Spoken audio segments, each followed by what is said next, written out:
매일 증상이 생기지는 않지만 간혹 생기는 경우에도 잘 안 낫는 이유는 구체적으로 이렇게 증상을 구별해서 치료하지 않고 갑자기 운동을 요새 심하게 하셨다든지 오래 서 계신 분들 중에서 일단은 병원으로 오셔서 검사를 받아보시는 것이 중요할 것 같은데, 오늘은 발 뒤꿈치가 아프신 분들 중에 어떤 질환이 있는지 그리고 어떻게 치료하는지에 대해서 말씀드리겠습니다. 가장 유명한 거는 족저근막염이 있겠고, 뒤꿈치 증후군이라고 해서 힐패드 증후군, 그 다음에는 아킬레스 건염도 있겠고요. 장단지 근육의 문제로 인해서 생기는 경우, 발 뒤꿈치 주변에 신경이 눌려서 통증을 유발하는 경우가 있겠습니다. 가장 빈도가 높은 거는 장단지에 있는 근육이 안 좋아서 발 뒤꿈치 통증이 생기는 경우가 많은 것 같습니다. 갑자기 운동을 요새 심하게 하셨다든지 오래 서 계신 분들 중에서 뒤꿈치가 아프신 분들이 계신데, 보통은 얼마 안 되신 분들은 그 장단지 근육을 체외 충격파 치료로 치료를 하면 호전되는 경우가 많고, 그리고 여기에 동반해서 발 뒤꿈치에 이제 신경이 좀 눌렸다거나 하면 주사 치료를 병행하게 된다면 또 치료되는 경우도 있고요. 그래서 크게는 이제 그 장단지 근육에 문제가 있는 경우, 그리고 발 뒤꿈치 신경에 문제가 있는 경우 두 가지가 있겠고, 사실 족저근막염은 그렇게 많은 것 같지는 않고요. 아킬레스 건염은 가끔 있는 것 같고, 일단 빈도적으로는 그렇게 되는 것 같습니다.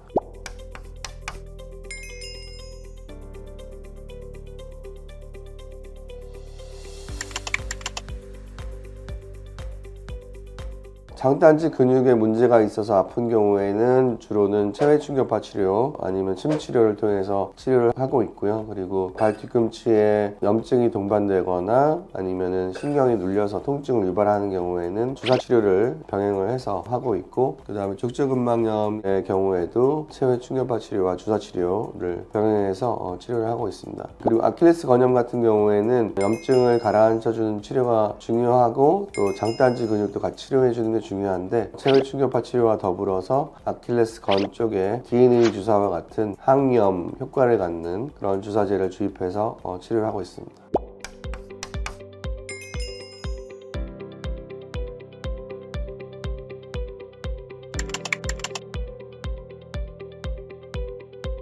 잘 안 낫는 이유는 구체적으로 이렇게 증상을 구별해서 치료하지 않고 그냥 발 뒤꿈치가 아프면 족저근막염 이런 식으로 해서 충격파도 그냥 그 부위만 치료한다든지, 진단이 세부적으로 되지 않아서 치료율이 떨어지는 것이 아닌가, 그렇게 생각됩니다.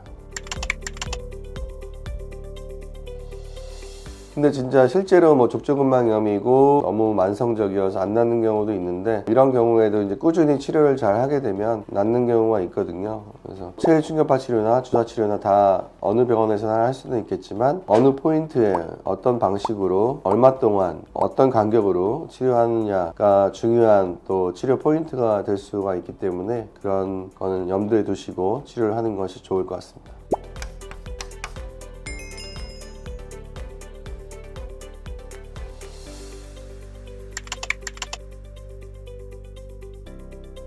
중요한 것은 염증이라고 할 수가 있겠는데요. 이런 염증을 잡는 것이 발 뒤꿈치 치료에 있어서 중요할 것 같고, 근육의 염증, 그 다음에 힘줄의 염증, 그리고 신경 주변의 염증을 해결하는 것이 치료의 중요한 포인트가 될 것 같습니다.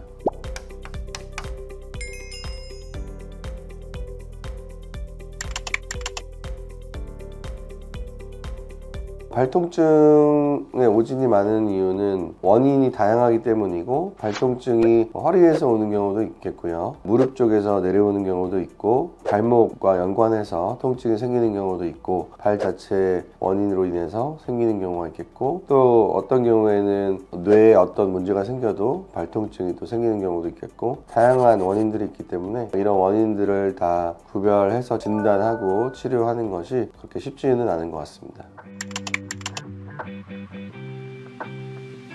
재발은 어떤 질환이든지 있을 수는 있지만, 발 쪽도 이제 재발을 할 수는 있는데, 처음에 그래도 치료를 할 때 잘 해놓으면 재발했을 경우에는 몇 번만 치료하게 되면 또 금방 호전되는 상황이 될 수 있기 때문에, 처음 치료를 할 때 잘 해두는 것이 중요할 것 같습니다. 예를 들어서 충격파 치료 한두 번만 해도 통증이 없어지는 경우가 있는데, 이런 경우에도 충격파 치료를 몇 회 더 해서 완전하게 치료를 해두면 나중에 재발했을 때에도 좀 더 덜 고생하지 않을까, 그렇게 생각이 됩니다.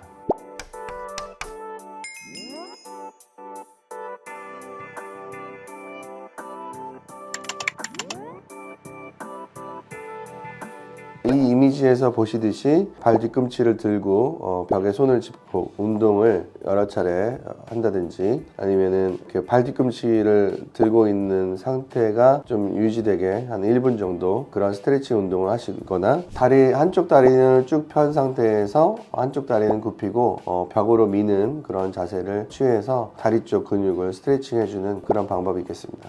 하루에 한 5회 정도 이렇게 스트레칭 하시면 이런 발 뒤꿈치 통증에도 도움이 되실 것 같습니다.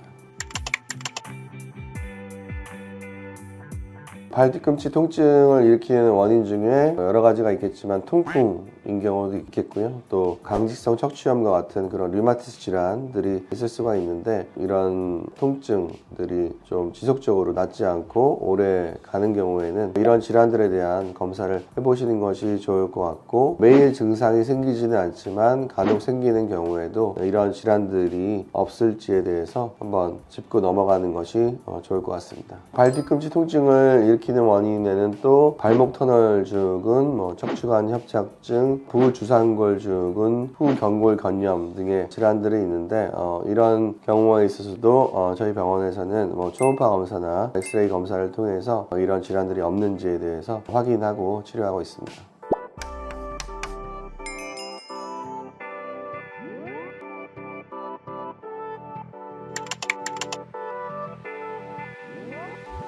발 뒤꿈치 통증이 한 달에 한두 번 있거나, 아니면은 발 뒤꿈치 통증이 굉장히 심한 경우에는 일단은 병원으로 오셔서 검사를 받아보시는 것이 중요할 것 같은데, 그 이유는 통증을 방치하게 되면 만성화되는 경우가 많고, 만성화되게 되면 치료 기간이 더 오래 걸릴 수가 있고 치료가 어려워질 수 있기 때문에 초기에 치료를 잘 하시는 것이 중요할 것 같습니다.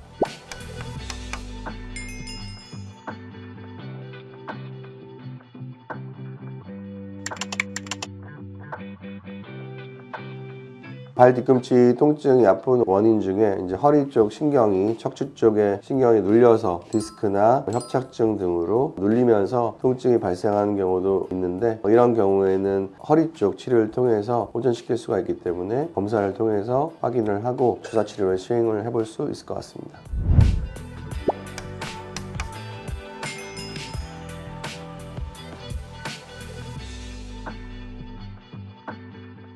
오늘은 발 뒤꿈치 통증에 대해서 알아보는 시간을 가졌고요. 더 궁금한 점이 있으시면 댓글로 남겨주시면 답변 드리겠습니다.